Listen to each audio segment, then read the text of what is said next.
get started. Just a little late, so like if anybody wants more, keep it casual, just go grab more eating, fine. So thank you all so much for coming. My name is Jessica Olney, and I'm here with the Institute of International Studies. I joined as executive director just last month, and so I'm really excited to be here and to jump in, and today to welcome Aung Kyaw Moe. We've actually known each other for a long time, so it's great that he could be here with us today. We're going to do kind of an interactive, like conversational talk, and then have at least the last 30-40 minutes for Q&A. I'm sure a lot of people will have questions and thoughts to share. We also have a couple other members of the Rohingya kind of leadership diplomatic community, I would say, like Karim and Jada along here. We'll chat with them afterwards also. So Aung Kyaw Moe is from northern Rakhine State in western Myanmar, which is the homeland of Rohingya people, and grew up there and became a humanitarian professional earlier in his career, and ended up going around the world, with different humanitarian agencies, and then decided to come back to Myanmar about 10 years ago.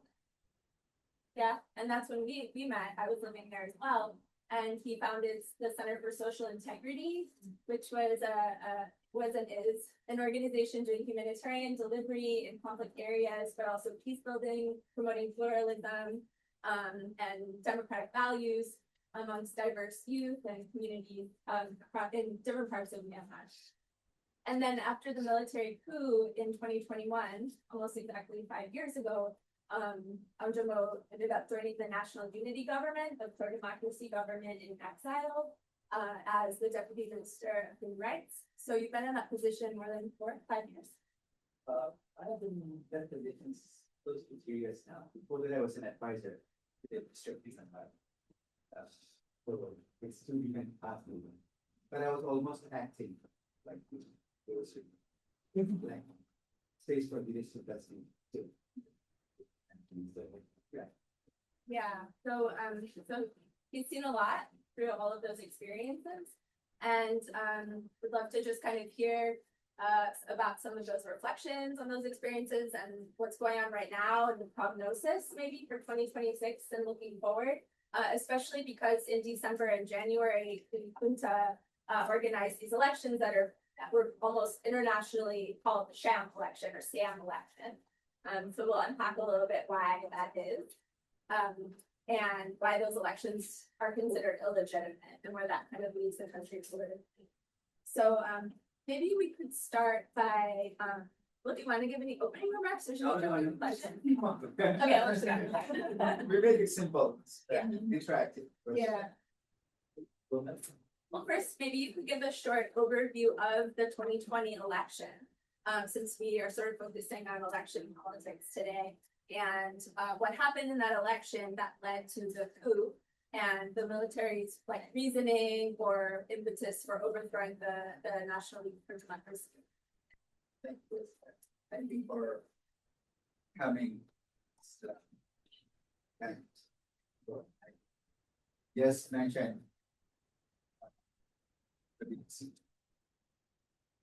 I wouldn't be here if you were not there. When I went back to Myanmar, and plus years, I was just a humanitarian professional in terms of experience in international settings. I worked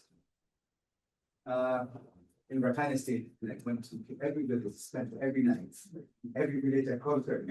So I know what does the community look like, if not only in my community, but then translate those things into reality, the experience and knowledge. It wasn't easy. The guests had been there with me in a very difficult time. My life was just something that is one that often people forget, sense of gratitude. No, really. It's 10+ years friendships. Yeah, it's less than that. So what happened to the national unity government and all this overthrow of the Burma has been a very much fragile and fragmented context for the last 7+ years, where there is the ethno-religious identity of the where there are like those 100 ethnic resistance organizations fighting for equality, justice, and democracy in South Africa, where this military has played a pivotal role to centralizing the resource power since 1962. And there's an election, there has been democratic efforts that has been so brutal and refined since 1962. And of course, 2008, the Nargis disaster, yes, cyclone hit Myanmar, killing 115,000 people in the Delta region of Myanmar, where I have worked for 2 years from very day one as a European worker as well. At that time, the Burmese military has introduced 2008 that create a pathway to civil democratic transitions. So in 2010, there was an election where Burmese military took out their uniforms, put themselves in the cabinet positions, called themselves president, ministers, deputy ministers, permanent secretaries, and started to rule the country. And then international community somehow also bought that very concept, fake transition. And as well as the National League for Democracy that was released from House of West in 2004. So she contested into the intra-voting, the by-election that came to the parliament under that very 2015.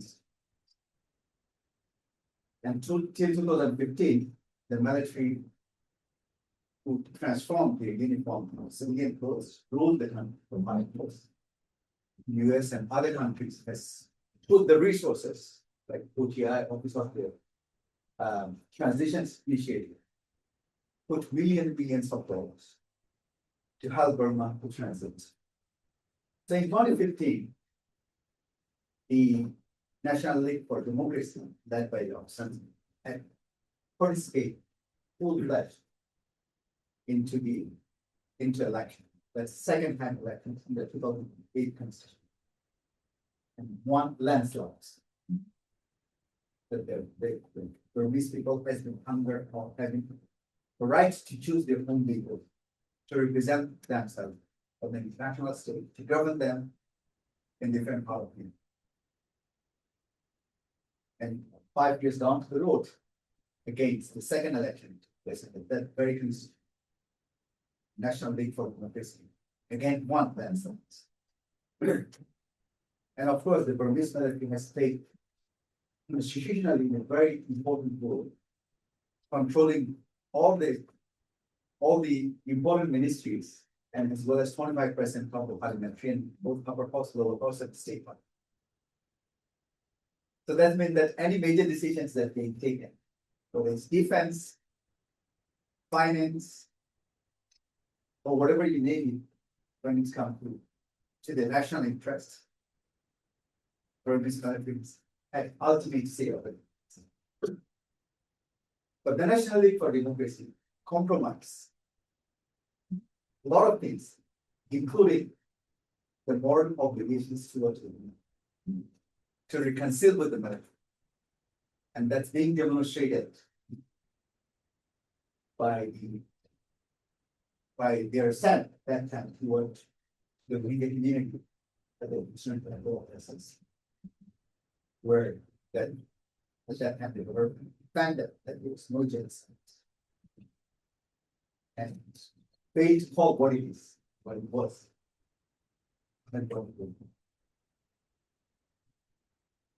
Regardless, The reconciliations effort continued at the cost of moral obligation. On the election took place, there was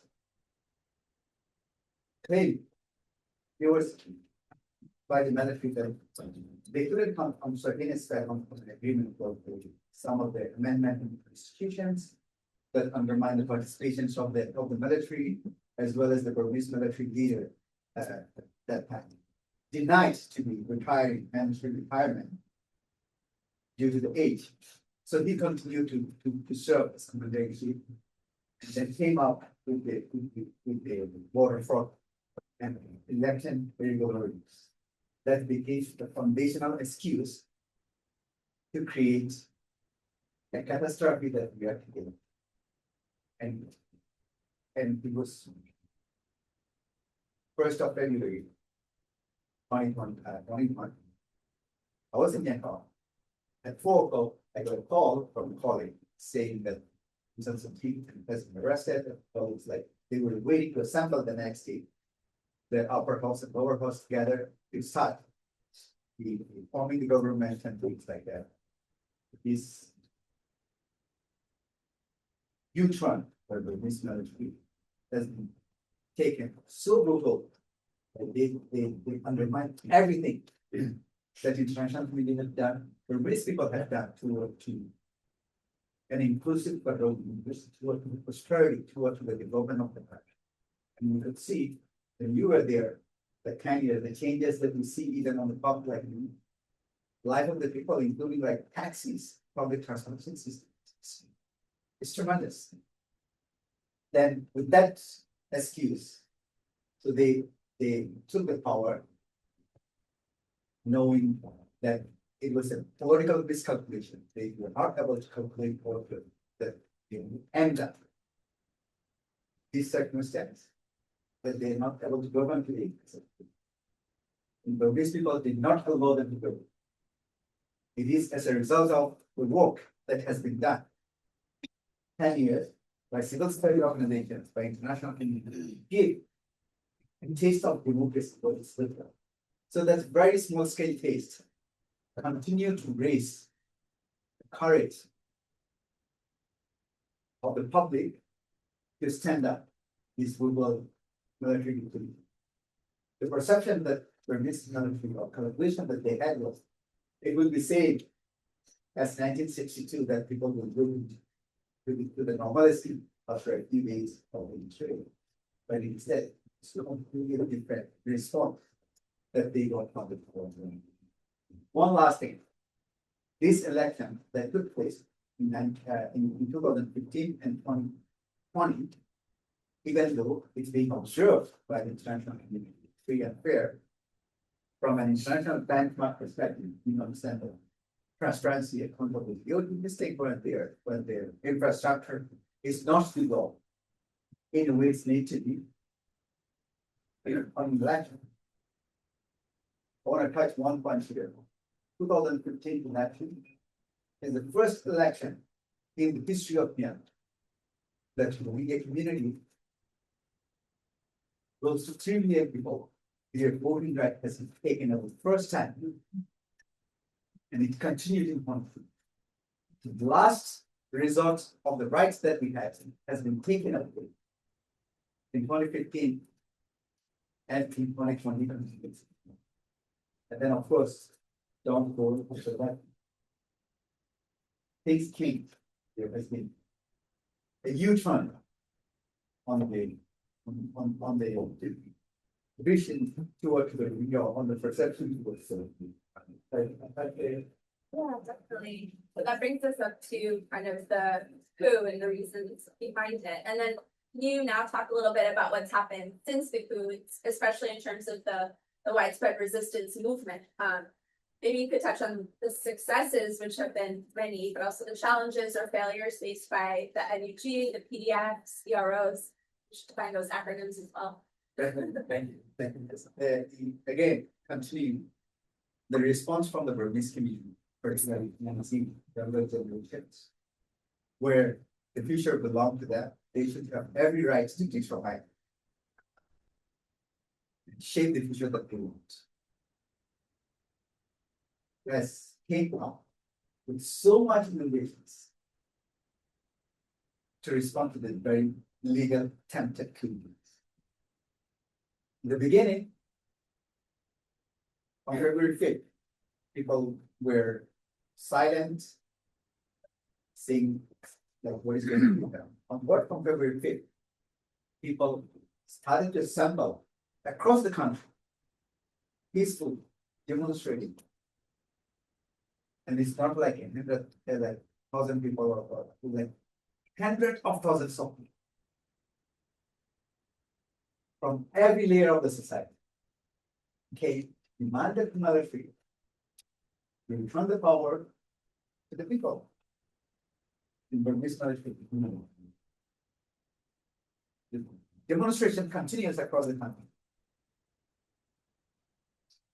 Then Burmese military started to show its true color.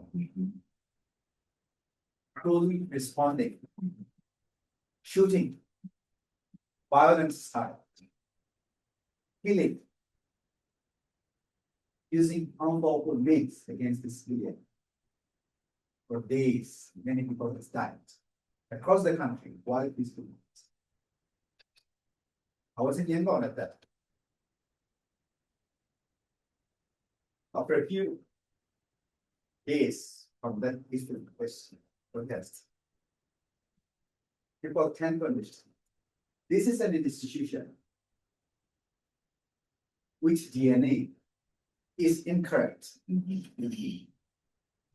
That's mean a DNA that's incorrect cannot be correct. Therefore, you cannot speak to these people, these institutions, in a language that they don't understand.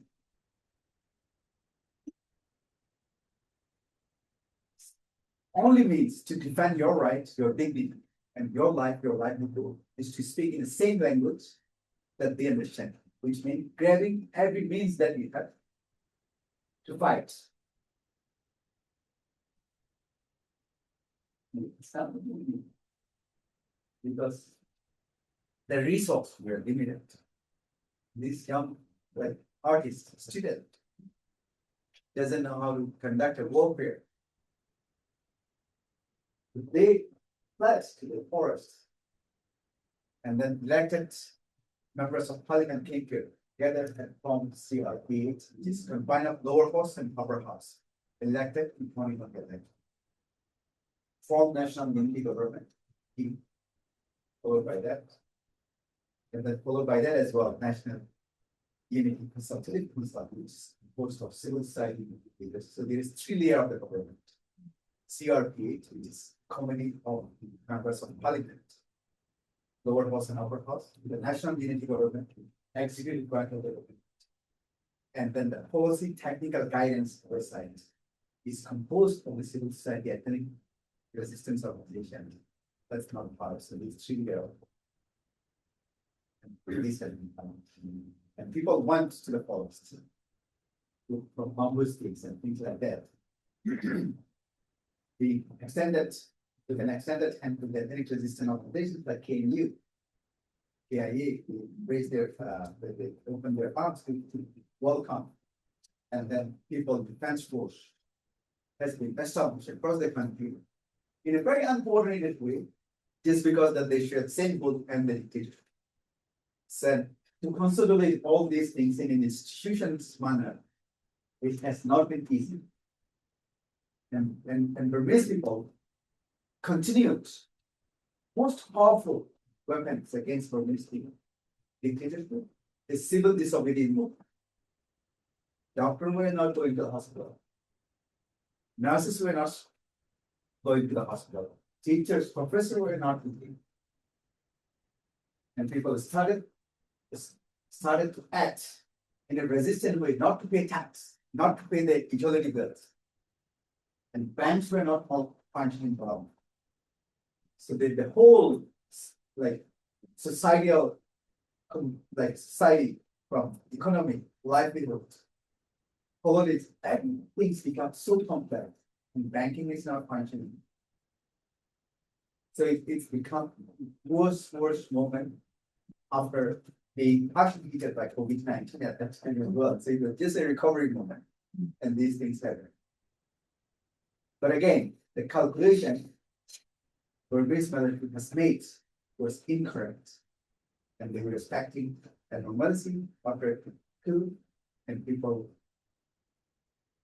came in unified, determined, resilient way to respond to that very difficult coup that established a democratic institution like NDP and NDCC, CRPH, and then to speak the language that they speak, which even though principally as a human right, humanitarian person, I'm against every violence. But if you are in a situation of defending your life, you gotta be defending your life at any cost. But that needs to be done in a principally correct way. Most importantly, operating under international norms and standards. So that's how the people defend force came.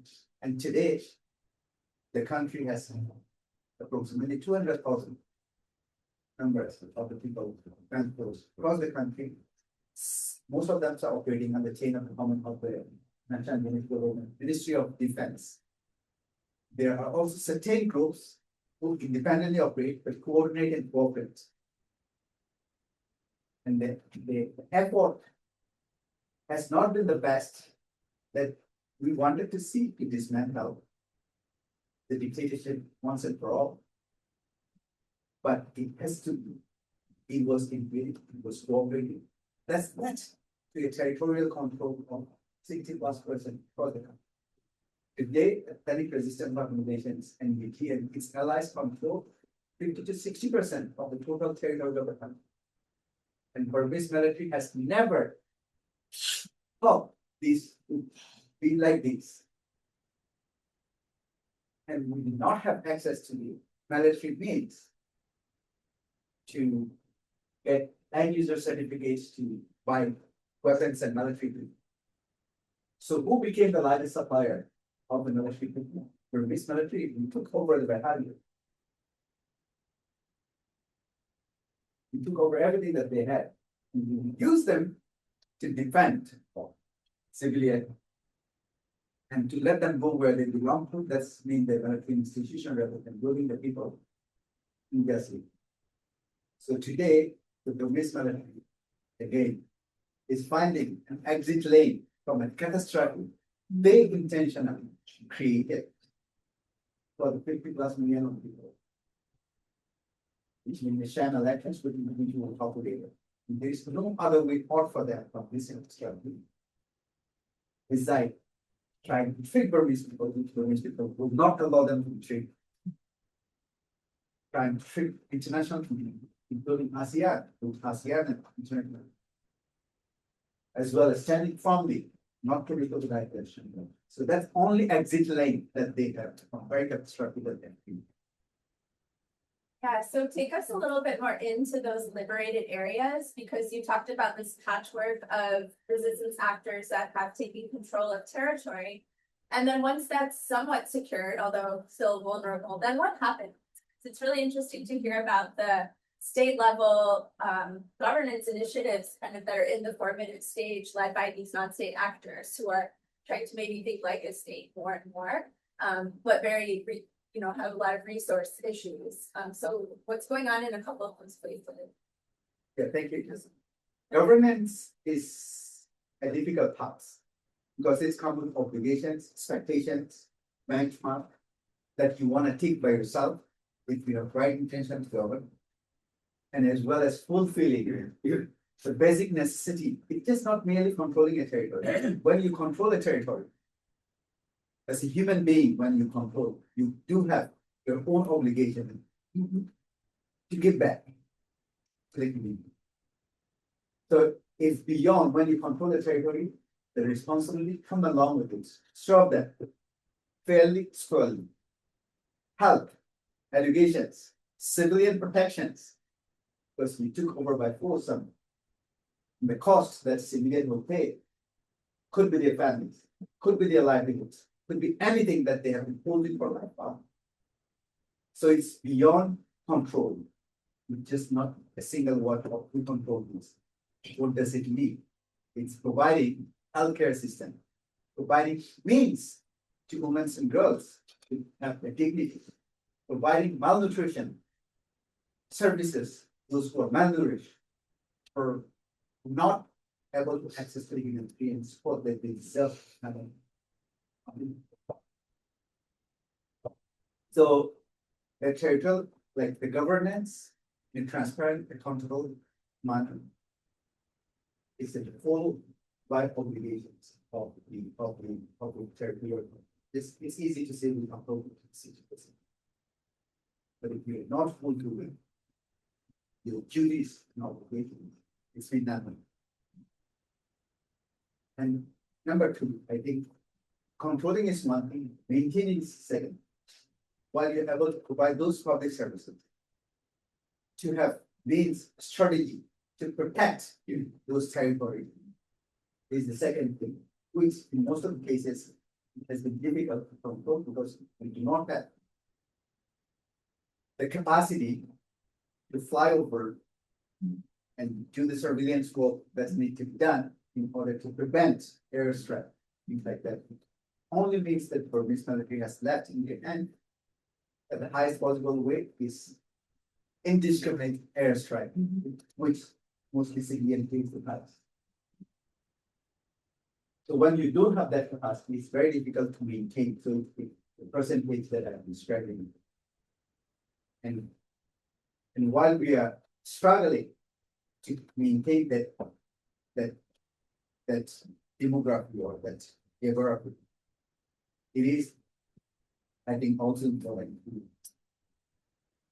look into administrative service that we provide. We are there as fulfillment of what people have wanted, not a copy of what we these days do. So when these people has given everything that they had to fight for military, when you go to govern them, you give the best that they have been looking for. That's what they deserve, and that's what any government, including national unity government, and it alike should give to its people. And of course, again, it's coming with a lot of challenge when you don't have adequate resources that to provide those services, to defend those things that we need to defend. And we did not get the support that we expected from the international community beyond statement of condemnations, statement of condemns, statement of sympathy. Statement of sympathy does not save lives. So a couple maybe foreign policy questions on that note. Well, first of all, you've described the deep illegitimacy of the junta in the eyes of the people of Myanmar.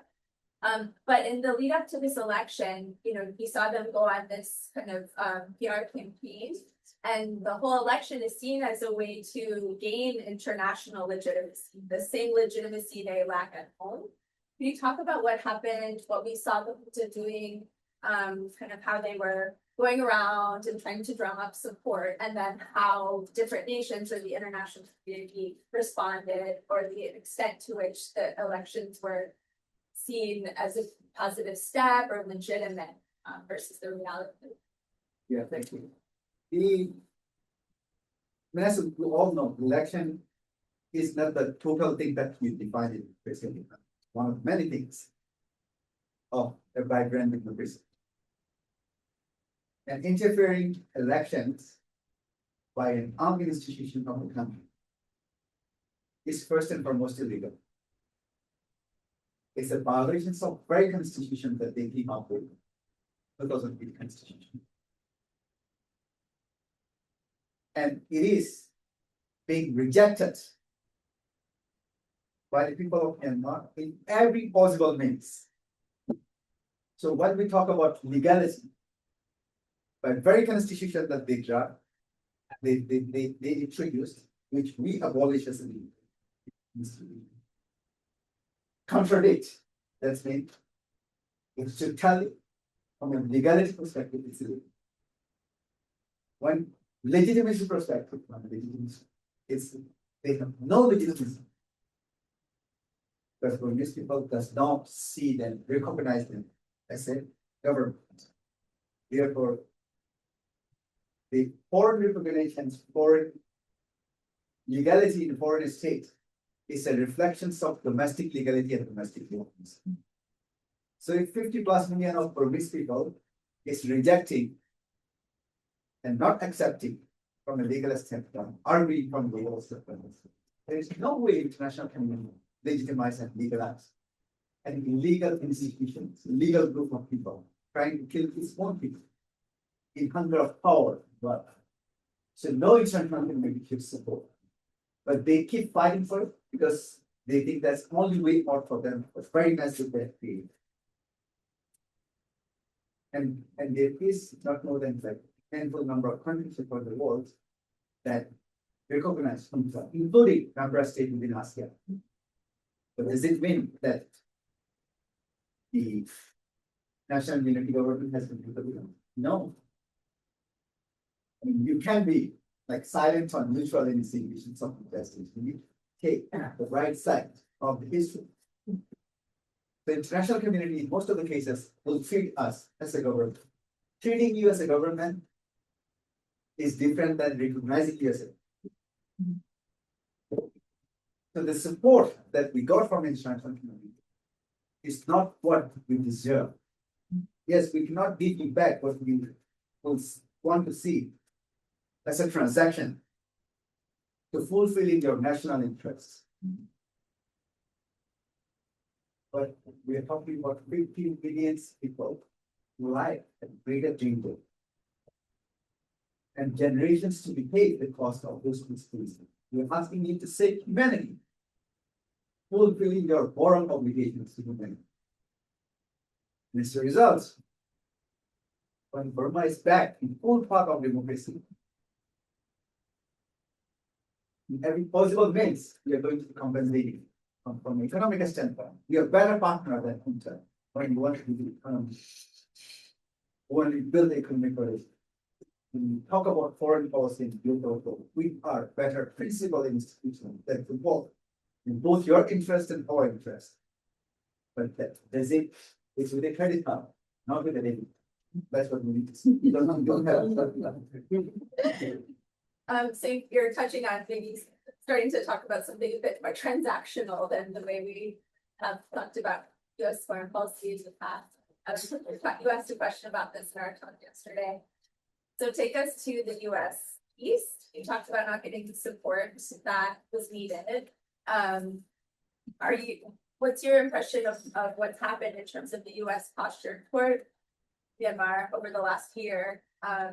And to be as frank and critical, obviously, to be. Yeah, thank you. I think that, again, the United States, whether we like it or not, has been, we talk about democracy, human rights, dignity around the world. Everyone, by no doubt, is to see, look at the United States. It has been the case up to now. Then when people of Burma also came together, fight against this brutal dictatorship that ruled the country for the last 70 years in every possible cruel way that it could do.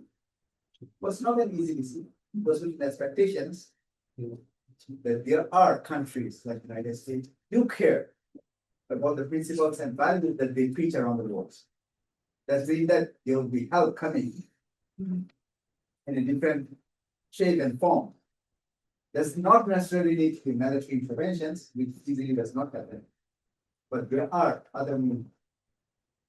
That was the expectations on the previous administration as well.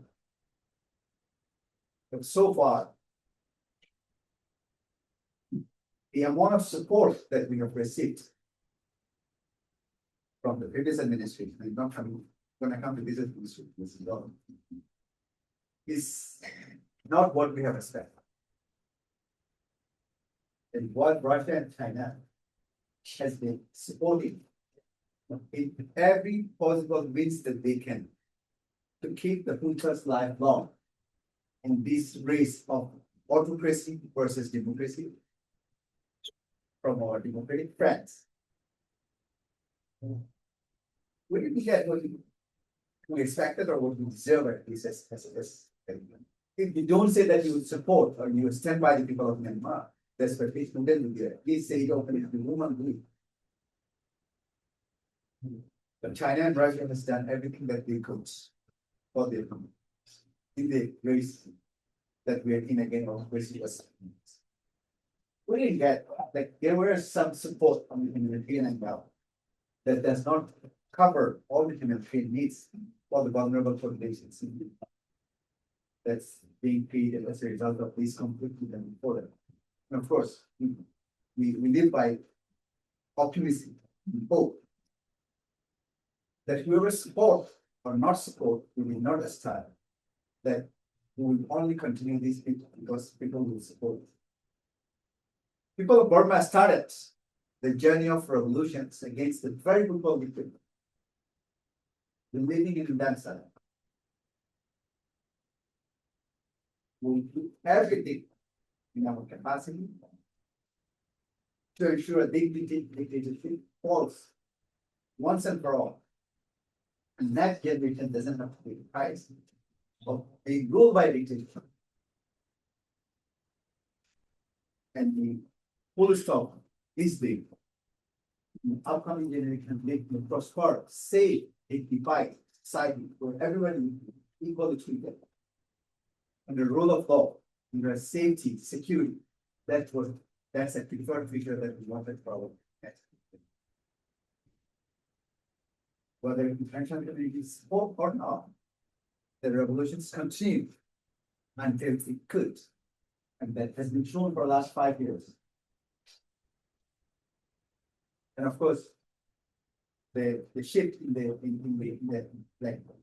politics of the United States has a profound impact as well. Whether that is definitely we have not seen as a priority for United States government, for the current administration. There is small scale humanitarian support being announced here, but there's it's not in their interest, and rather you could see there are lobby groups working to lobby administrations in Washington to package the elections as something that's legitimate. They are recently, for instance, they didn't produce today. Like when US Embassy in Burma putting on their Facebook page of with economic ties between the trade ties between two countries, importing soybeans from the United States in this catastrophic city. These are the things that are being developed. And the blood that being shed across the country is not yet dried. So you are trading, your footprint will remain on those bloodshed on the street. If you go and trade, that's what it is happening. And of course, again, the world is as it is. We have to fight for what we believe, whatever means that we have. But the most important thing is that we do it in the right way, in a principled way, in a very value, within the very values that we are creating. It cannot be the one that we are disgracing. Yeah, throw in that the administration is undertaking a Burma policy review, and it's quite opaque. We don't quite know where it's at. There was a hearing on the one of the subcommittees of the House Foreign Affairs Committee in November, which was quite good and had strong bipartisan support. The message being don't engage with the junta. As you mentioned at the beginning of your talk, this is not a reformable institution. It's not engageable. So we hear that consistency in some places in Congress, but there's a lot of concern about the administration. And the message is simply that the junta is the source of the instability of the country. Do not engage. And we're at square one with that policy. I think it's not guaranteed that they won't say, there's money to be made, there's resources to be extracted. So despite the US's historical, maybe not enough support, but general support for the democracy movement, we can't take that for granted at all, right? Yeah, definitely. I think as well as like you can be just ignoring the invisible consequence that can cause to the United States as a result of existence of the junta. That's includes scam center. And that's includes its positions. Like, next, like for China, the nearest exit to the Indian Ocean is through Burma, and then there's gas pipeline, free gas pipeline, and there's deep sea port in Rakhine State. So when it's come to the interest as well, we are not merely asking for sympathy again. It should be into the interest of the United States foreign policy, because it will make the US stronger, it will make the US prosper, and it will make the US safer. Junta is wholeheartedly like part of the package of this scam center that's a threat to global community. There's no question that they're not part of it. So visible. So if the United States is remaining idle or making business as usual with a group of dictators who indirectly and directly involved in this scam center where US citizens could be killed and billions of dollars could be sucked from the US taxpayer money. Should it be in the interest of the United States? Definitely yes, whether whichever government it is. Whether you're Democrat or you're Republican, it doesn't matter. Again, I think when it's come to the economic stability, we do have things that other country does not have. We do have minerals, we have critical earths, we do have so many other things that we could be a better trade partner than anyone else in the region. We will have to deal with limited option across the region and promoting open economic systems across the globe. So it will make definitely America economically prosper. And of course, in terms of, but these are the things that we should guess is if value doesn't work, it comes with transactions as well, both. So it's complement, and we're not just asking for a free ride. We're asking you, we're going to give you in a double down compensations for the sport. More importantly, the history that's not yet history. You remain in the greatest, as the greatest benefactor in our history to be helping us to go out of this cycle of violence that we have been and giving 50+ million people safety and security. Maybe.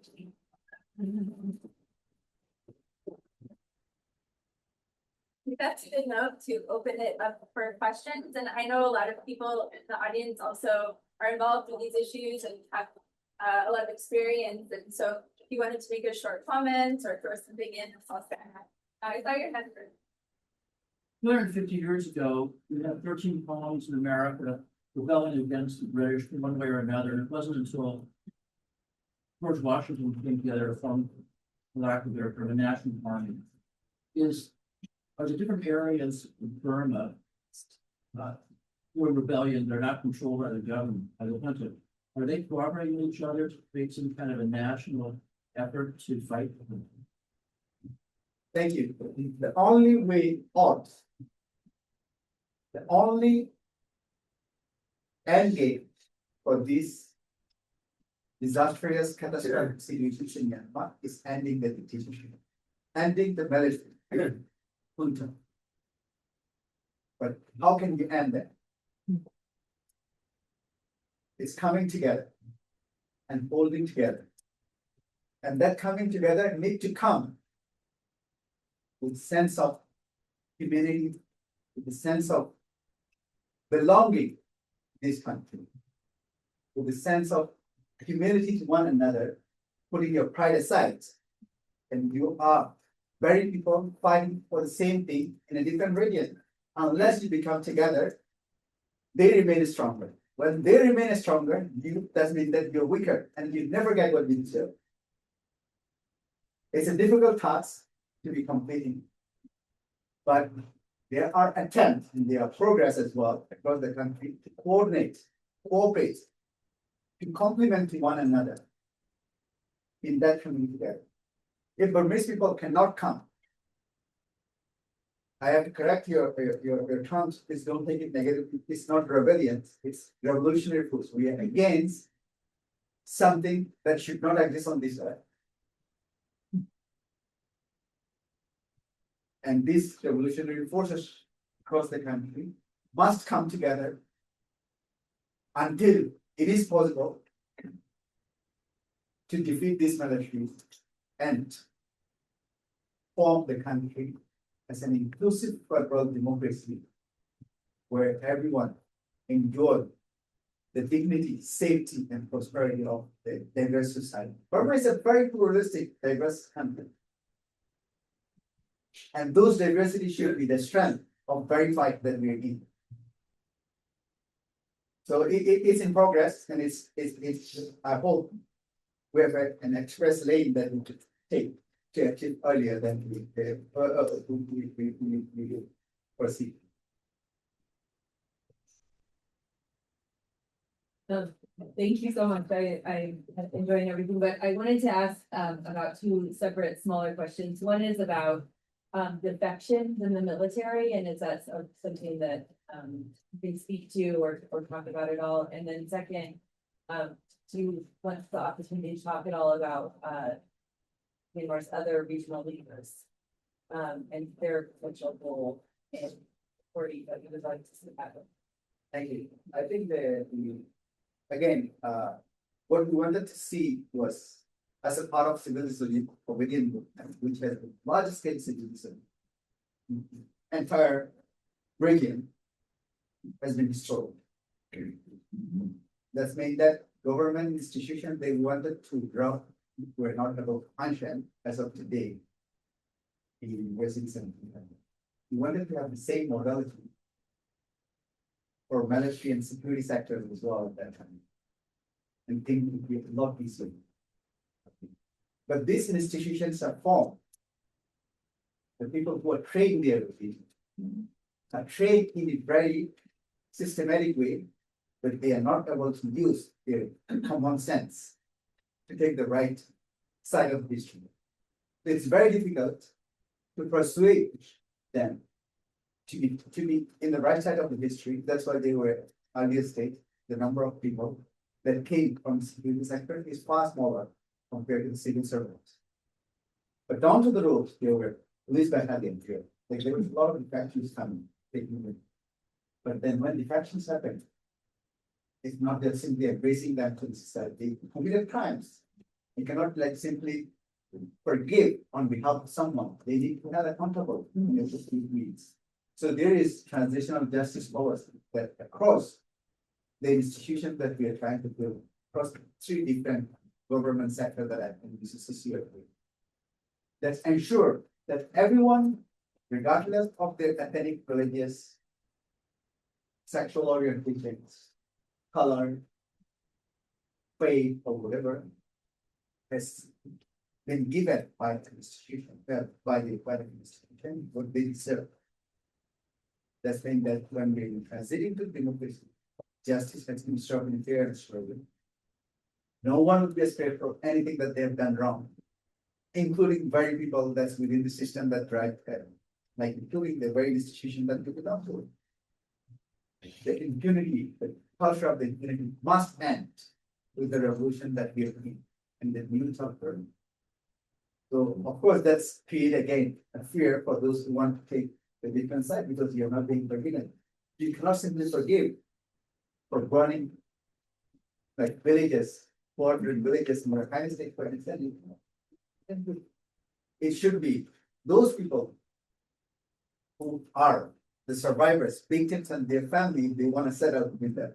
But the law that exists should have everyone accountable. That has been a holding factor I think that the number of defections as well is less compared to other civil service. And second question to you, we're not lucky to decolonize from British. Not you. No, I'm not pointing that. Be California now. We are not given independence in a way.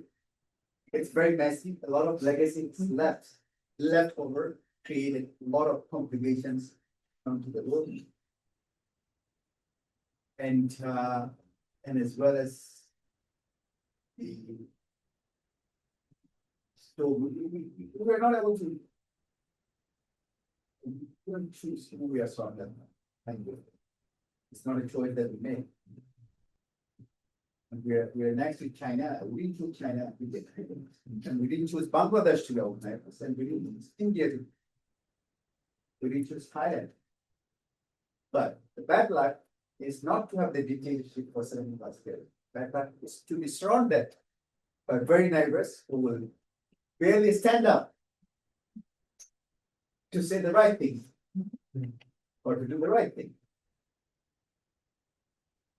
So if we have certain members of the neighboring countries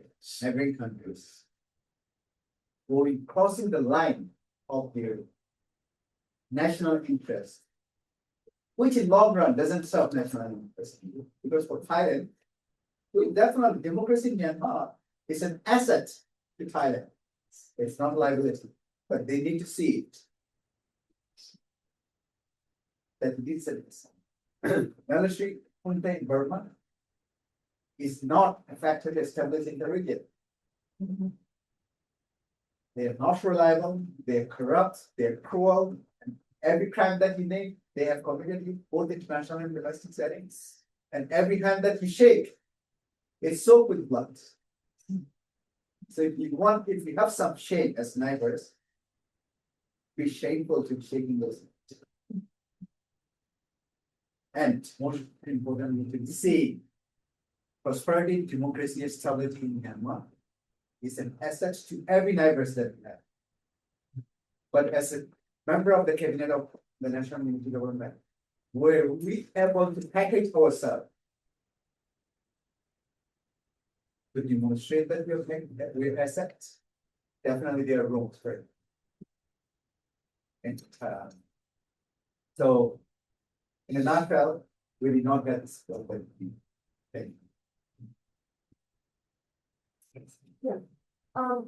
Thanks for your very interesting discussion. You've been talking about neighbors, in particular, the general political community. What, if you were to tick off maybe 3 or 4 things that would be most important to support a democratic transition in Myanmar, what would they be? What would Thailand do? What would the United States do? What would the international community do and not do? Do first is reject and dismiss any legitimacy and legality of the military. That's number 1. So that means the actor does not exist. The second thing, actor does exist, is the democratic forces. Give them what they deserve to be creating an environment, institutions, infrastructure in order to put Burma into the path of goodness. That could be humanitarian aid, that could be support of the good governance, that could be public service, that could be other meaningful non-legal support. Arms, weapons. And again, we are speaking a language that we do not want to speak. That means that the muscle matter, and you cannot be a coach or be a fitness trainer saying that, okay, now I will wait for you 6 times a day and you will get muscle. It doesn't work in that way. You have to let us do, in order to let us do the things, we need to have the right equipment that we need to have that muscle. Right? So we need meaningful support that might cross the line of the support that we give the country should give. And it's very political. But if that political decision is the right decision, and it's fall under the national interest of the country, it's fall the very principle that those countries are preaching around the world, the United Nations, Geneva and New York, and other international forums, that should be the decision. And I think, as well as the last thing that I would say is that looking into revolutionary process, like every progress that's being made came with sweat and blood, undermining those things, demotivating. Why it take 5 years? What did you do to help us to do this? To be finishing it in 2 years. You were ideal sending us once in a while and a statement or something like that, that we stand by the development. What does it mean? It's clear there is another airstrike. It's 100 of our people down to the Burmese military had a chance to commit war crimes, crimes against humanity, genocides against humanity. It's happened in the very unblinking eyes of the nation.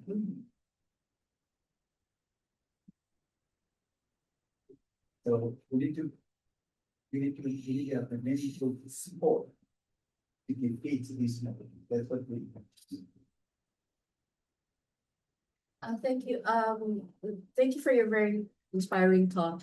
I have just 2 questions. One is, what is, I know back in the past that there were some linkages between Timor-Leste and the national unity government. What's happened to that? Is Timor-Leste still kind of supporting the cause? And then secondly, when the revolution succeeds, and I didn't say if, but when, but what are like some of the post-transition plans that you would have? For example, is there a plan to like create a new constitution, or and how to ensure that all of these post-transition plans are transparent and equitable? Thank you. There are very few countries that came up with the courage and the strength to stand by. And I might take the opportunity to express the sincere appreciation to the leadership of the Timor-Leste. I had privilege and honor of meeting President New York with long discussions together with other ministers from the cabinet. My colleagues from this foreign affairs has regular contact with all of me, and there were times that I was into this moving when we started to establish to Timor-Leste and I think to stand with Burma, the attempt of entering the ASEAN come with greater consequences. That trust has been there by Timor-Leste. And there's no other kind giving credit to Timor-Leste. If we have and our relationship continues, but in a different dynamics. And given that the military recently saw the news that we ordered to hold the affairs of the Timor-Leste embassy in Myanmar, and is universal jurisdiction's effort ongoing, but by seeing human rights organizations that very serious marital relations from the community. There are a lot of things that, but Timor-Leste, we do have good bilateral relationship. Striving the good continue, and the president has been an inspiring figure. I think there are challenges, and but those challenges are overcomable. And when it's come to the post-revolutions part, the national unity government did not want to, like, doesn't want to become another form of institution that continues the mandate. It was a temporary thing. It was required by the circumstance and environment that there was always a path for TND, Transitional National Unity Government, the institution being drafted. That's why when we look into the national unity government, there are ministries that doesn't exist in other normal ministries. Ministry of Federal Affairs, for instance, who work tirelessly with different interests of the nation to come to a framework agreement of drafting a very institutions that's inclusive, that cover most of the things that across the country from the community want, deserve, let's prevent every mistake that we have made and ensure the justice is being delivered and everything that has been done to the contrary of the norms of the society from the rule of law perspective is being fixed. So this is but again, this is a process that needs to be started somewhere in a very, how should I say, very bold and robust way, and the plan is there.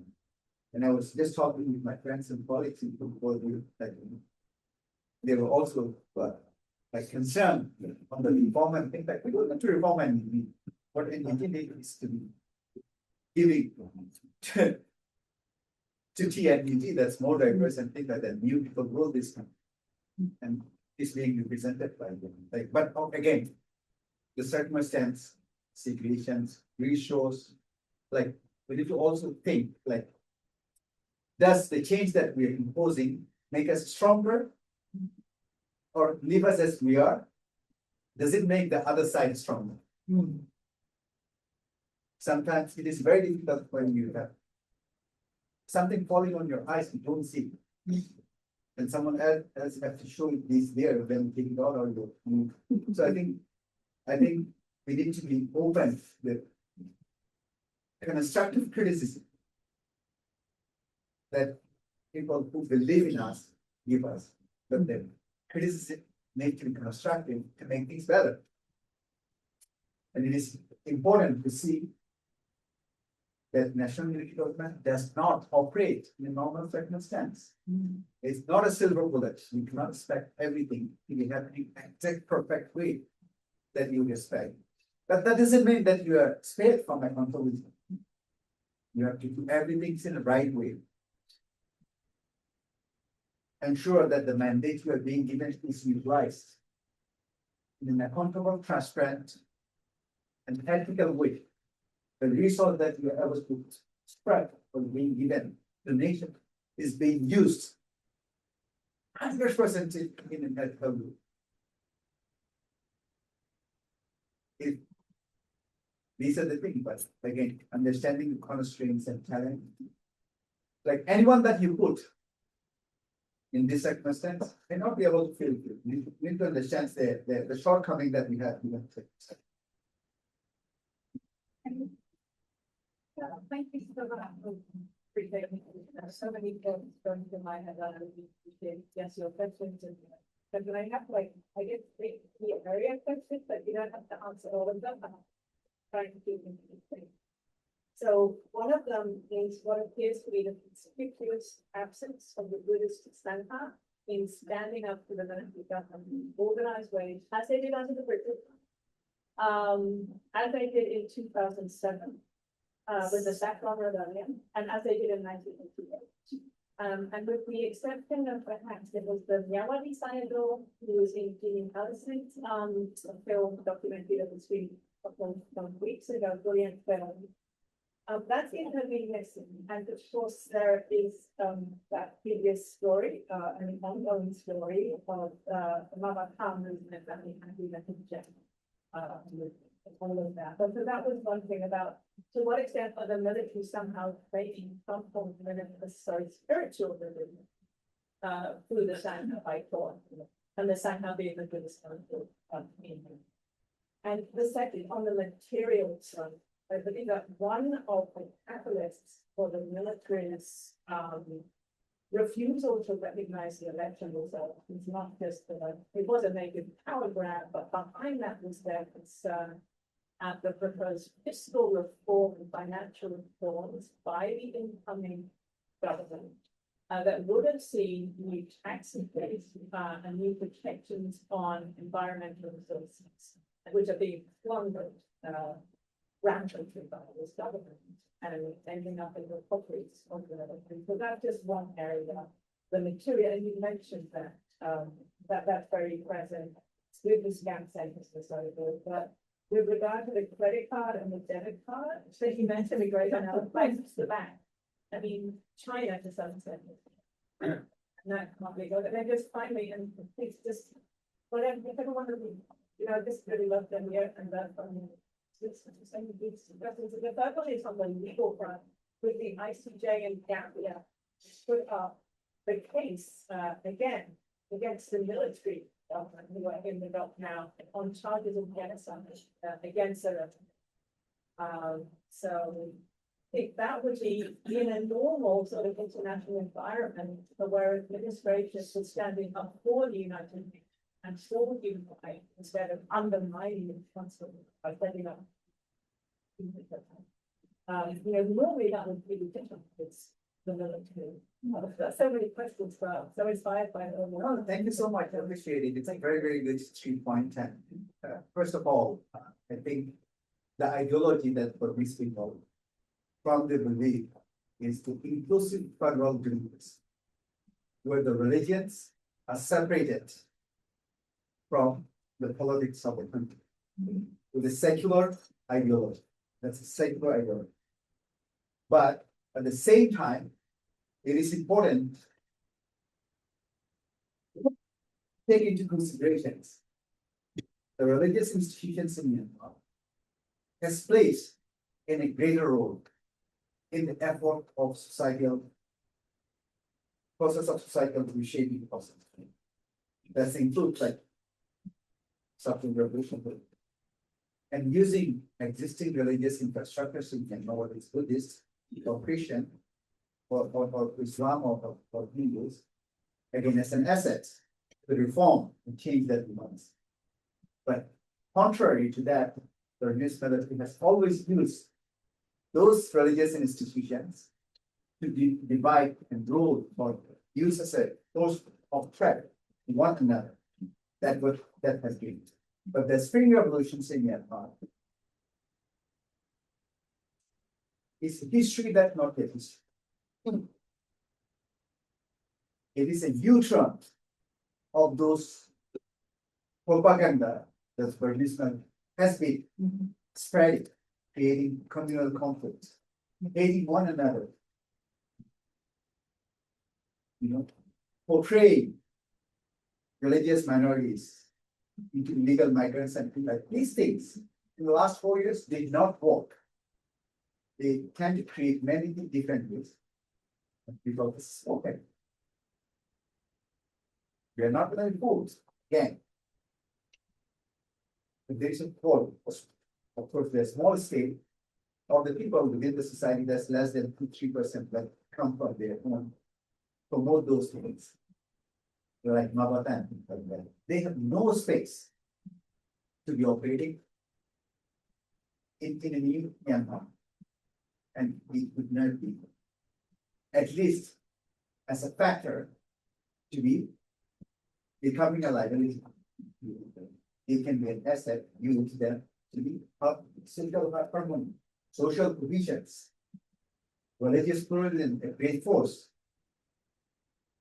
And these things will the new constitutions, the transitional constitutions that we were discussing earlier, define clearly the rules of religion in a statement that should not interfere in the political decisions, but rather to complement on the social provisions, pluralism, diversity of those kind of things.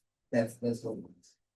And when it's come to the debit card and credit card, the bank is us. Like we have the resource. We are going to pay. We have the natural resources that we have can be converted to any finished goods that has a long value chain to compensate what you put on the table, like with interest.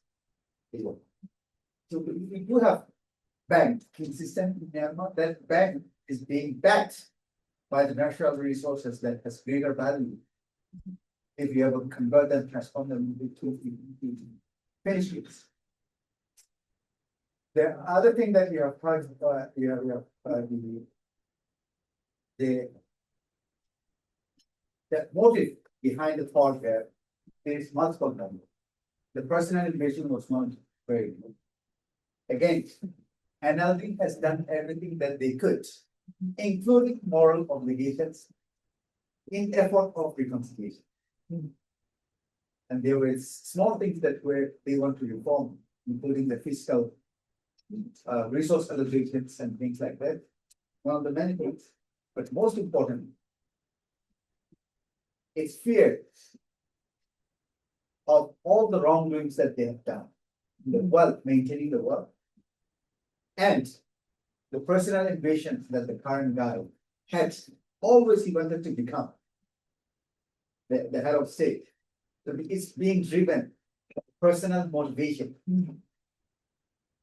fueled by all the other factors that include resource allocations and fiscal allocations and things like that.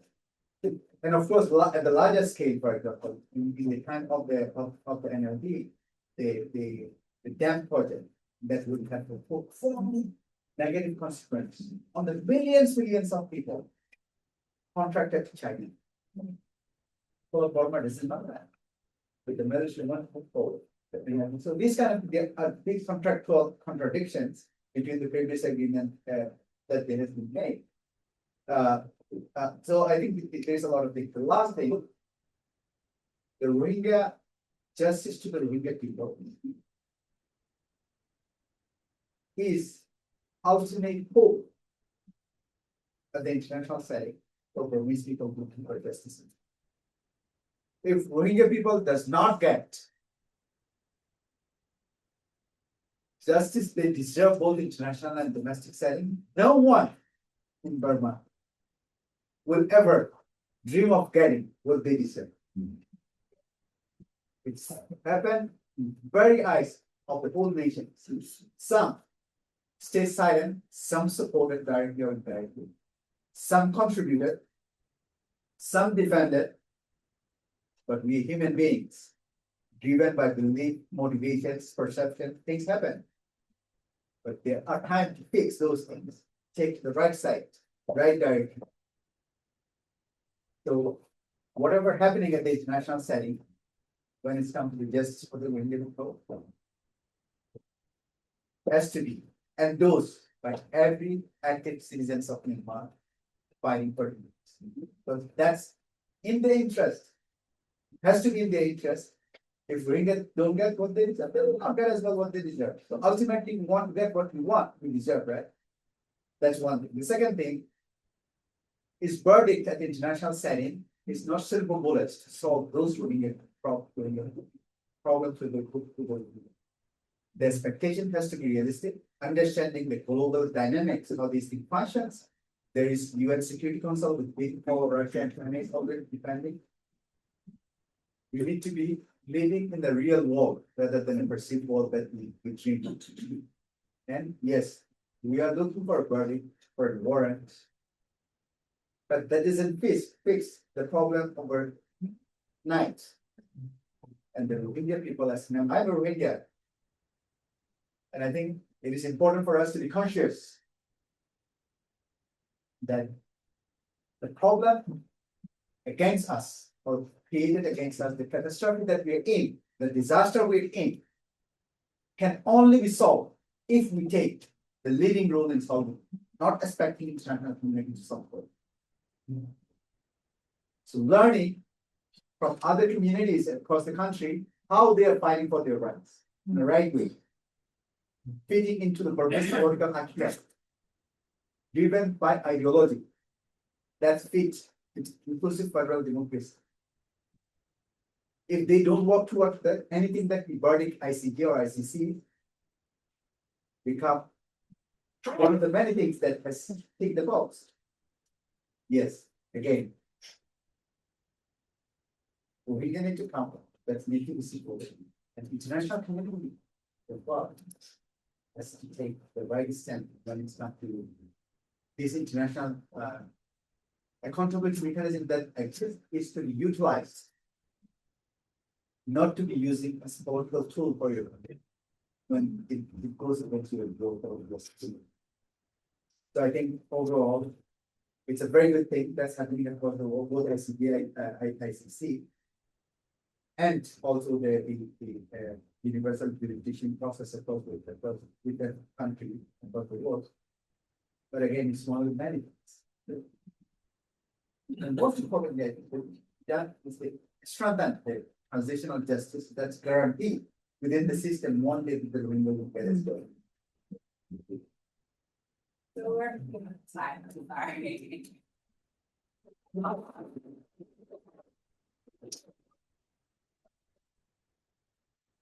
People for coming, and I think we'll be hanging out a bit if you want to ask questions one-on-one. Well, you didn't have time. So, Thank you so much, Jess. Thank you. Great. you.